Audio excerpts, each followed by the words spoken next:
The View is facing major backlash once again, with its hosts stirring controversy and sparking heated debates. As criticism mounts and ABC scrambles for damage control, the question remains, have they finally gone too far? Stay tuned as we break down the latest drama unfolding on daytime television. We got 500,000 children who are sex trafficked into this country, put separated from their families, put in the hands of criminal cartels to be smuggled into the country. This administration can't find over 300,000. Where's the tears for them? They completely miscalculated. They assumed that playing that clip would spark an outraged reaction from the audience, but instead, it backfired completely. The crowd sat there in silence, leaving Whoopi visibly thrown off. She didn't know how to react because the usual predictable response just wasn't there. So, the nationwide mass deportation live show that we've been seeing on every network has even featured some guest stars like Dr. Phil. But one celebrity who isn't being welcomed into the conversation is Selena Gomez. Yeah. Are you a citizen? My mom's a citizen. Your mother's a citizen? Yes. But you're not? Nope. But you've never been deported before? We Dr. Phil. We got Dr. Phil. Yeah? How do you know me? No, I seen Dr. Phil, you know. Well, this is an example of sanctuary cities, right? We got an illegal alien convicted of sex crimes involving, and he's walking the streets of Chicago. You've been charged with children? Not really. Not really? This moment highlighted something important. When they can't control the narrative, they don't know what to do. They bank on outrage, but when that fails, they're left scrambling. On the broader issue, it's true that statistically, migrants in this country commit fewer crimes, but that's not the entire picture, and they conveniently leave out key details. Criminals. And immigrants being criminals. And I just want people to understand what the facts are and the stats are. That undocumented immigrants are much less likely to have committed crimes than American citizens. American citizens commit more crimes than anyone who is undocumented. Let's get into this. And by the way, if you're watching, hit that subscribe button. It actually matters. So the nationwide mass deportation crisis has taken over every major news network, turning into a spectacle that even features unexpected guest stars like Dr. Phil. But one celebrity who isn't being embraced in this conversation is none other than Selena Gomez. Singer and actress Selena Gomez filmed herself weeping today. She was in a, well, let's call it a performative fit of hysteria because Donald Trump is deporting violent criminal illegal immigrants. She initially posted an emotional message about the impact of these raids on her community, only to take it down after intense backlash. Now, here's where things get interesting. Border security expert Tom Holman and several conservative media outlets have weighed in on the situation, calling out her stance. But hold on a second, Whoopi.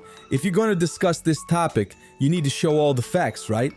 Yet, The View conveniently avoids showing the Selena Gomez video. Don't worry, I've got you covered.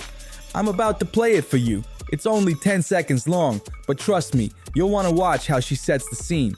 Pay attention to how she starts the video. She makes sure her eyes are glossy, and then when she hits record, the tears flow perfectly on cue. The performance is unmistakable. I just want to say that I'm so sorry. So many people are getting attacked. The children. I don't understand. I'm so sorry. I wish I could do something, but I can't. I don't know what to do. I'll try everything, I promise. Yeah, it's heartbreaking. Absolutely heartbreaking. And now, watch what Whoopi does next. She's about to frame this whole situation by showing the reaction from the right. She's gonna make sure you see how conservatives didn't approve of Selena's video, how they criticized it, how they supposedly attacked her for expressing her emotions. Classic Whoopi move. So, Selena responded by posting, apparently it's not okay to show empathy for people. Not that kind of empathy. So, you know, I guess I'm supposed to ask you if you think the country has a problem finding empathy, but I wonder if you really want to, you know, make an impact. Why aren't they sending folks back who are in jail already? Selena Gomez and the others, Yeah. I would check your compassionate privilege. Yeah. Because they never said anything about Laken Riley. No. I also want to make the point that an undocumented immigrant is not a criminal because he or she is undocumented. That is a civil offense. So to call people illegals is, in and of itself, I think, xenophobic and racist. She took down an emotional post talking about the impact of these raids on her people. After backlash, here's what border czar Tom Holman and conservative media had to say. This is how clueless they are. They genuinely thought that playing that video, what you just watched, was going to generate a negative reaction from the audience, but in a way that benefited them. They fully expected the crowd to gasp, to groan, to react like they normally do whenever The View feeds them the usual narrative. But instead, nothing. Silence. Stone cold silence. And that threw Whoopi off completely. She had no idea what to do next, because for once, the audience wasn't buying it. They actually believed everything they had just watched in that clip. And guess what? It was actually a strong, eye-opening video. It showcased that deportations aren't the horror story The View wants them to be. And then, what? Why would you even ask that, you idiot? They're in jail. They're comfortable. They're locked up. When they get out, then we can have this conversation. But no, The View just has to push this ridiculous narrative. And now, listen to Joy Behar as she thinks she's making some kind of brilliant point. Get ready, because she's about to hit it out of the park with another completely misguided take. And of course, here it comes, the never-ending defense of emotional grandstanding. According to The View, no one can ever be questioned for showing empathy, even when it's nothing more than a scripted Hollywood moment. Empathy is a fundamental human response. However, when discussing serious matters, it's necessary to apply logic alongside emotion. That distinction is crucial in understanding the broader context of the ongoing debate. Why aren't we sending them back He'd have to send the January 6 people back too then, because... I'm questioning, why is Dr. Phil there? What is because Dr. it is Phil now a doing reality show. This is the new reality show. And I'm hoping that we can put music behind this. Yes. Because it's only going to be a matter of weeks before we start to see, Great idea. I mean, just folks showing up. What is going on? Selena Gomez can feel compassion for people being deported. She has a very personal connection to that. Her grandmother came in the back of a truck across the border, and her father was then born in the country. She's born in the country. She belongs here, but never condemn someone for showing empathy for another person. That's right. One of the most controversial moments in The View's recent discussions revolved around their response to deportations. The framing of the issue took a dramatic turn, with an emotional reaction that shifted focus away from the core discussion. The conversation became less about policy and more about selective narratives. At the same time, broader economic concerns are coming into play. The administration recently announced a measure impacting the agricultural sector, specifically the planned culling of 100 million chickens. Reports indicate that this move could drive egg prices up by 20% in 2025. The political implications of rising costs are now being debated, with some attributing the increase to broader economic policies rather than direct causation.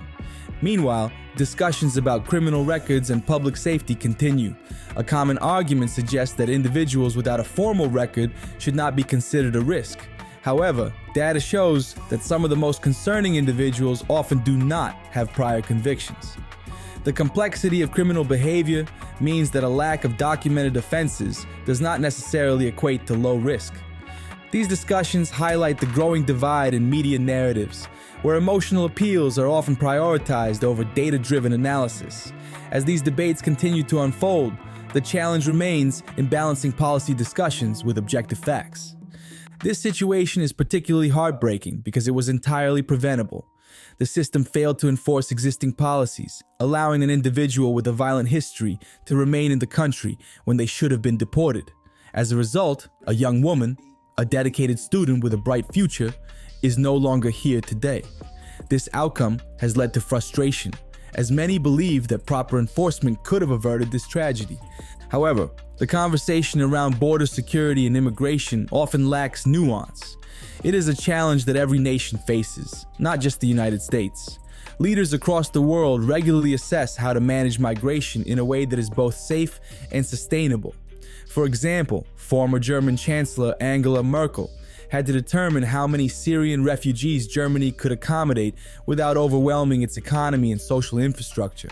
Similarly, Canada and the United States share the largest unguarded border in the world, making border security a complex and ongoing issue. The key challenge is finding a balanced approach, one that ensures national security while also allowing individuals with legitimate reasons to seek residence and contribute to society.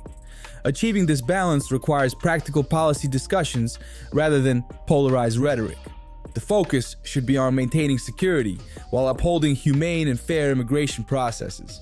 The argument being made here raises serious questions about legal definitions and enforcement policies.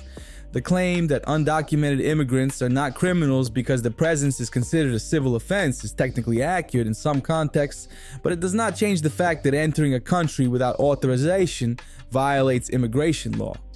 The debate over terminology, whether calling someone illegal is xenophobic or simply a legal distinction, remains highly contested. While some argue that the term criminal should only apply to those convicted of violent offenses, others point out that breaking immigration laws still constitutes a legal violation. There also appears to be confusion regarding the correlation between criminal arrests and violent offenses. Not all individuals arrested for criminal offenses have histories of violent behavior, just as not all undocumented individuals are arrested for criminal activity beyond immigration violations. Understanding the distinction between civil and criminal offenses is critical when discussing enforcement policies and their broader implications. Ultimately, the conversation should focus on maintaining a fair and effective legal system, one that enforces immigration laws while ensuring that policies are applied consistently and without bias. Statistically, studies have shown that migrants in the U.S. are less likely to commit crimes compared to native-born citizens. However, when tragic incidents occur, such as the case of a woman who was attacked and set on fire in a New York subway, statistics often take a back seat to public perception and concern over safety. People react to real-life cases, and the debate over immigration policies intensifies when crimes are committed by individuals who were never legally authorized to be in the country. These incidents reignite discussions about national security risks, border enforcement, and the vetting process for those entering the country. And many argue that without a clear understanding of individuals' backgrounds, law enforcement faces challenges in ensuring public safety. Others advocate for a balanced approach that addresses both security concerns and humane immigration policies. As conversations like these continue, media coverage plays a crucial role in shaping public opinion. Some voices are cut off or sidelined in mainstream discussions, raising concerns about whether certain viewpoints are being suppressed. Regardless of the debate, one thing is clear: immigration and security policies will remain a focal point in national discourse. What are your thoughts on this issue? Do you believe the conversation is being handled fairly? Let us know in the comments. And if you want to stay updated on discussions like this, don't forget to like and subscribe for more insights. Thanks for watching.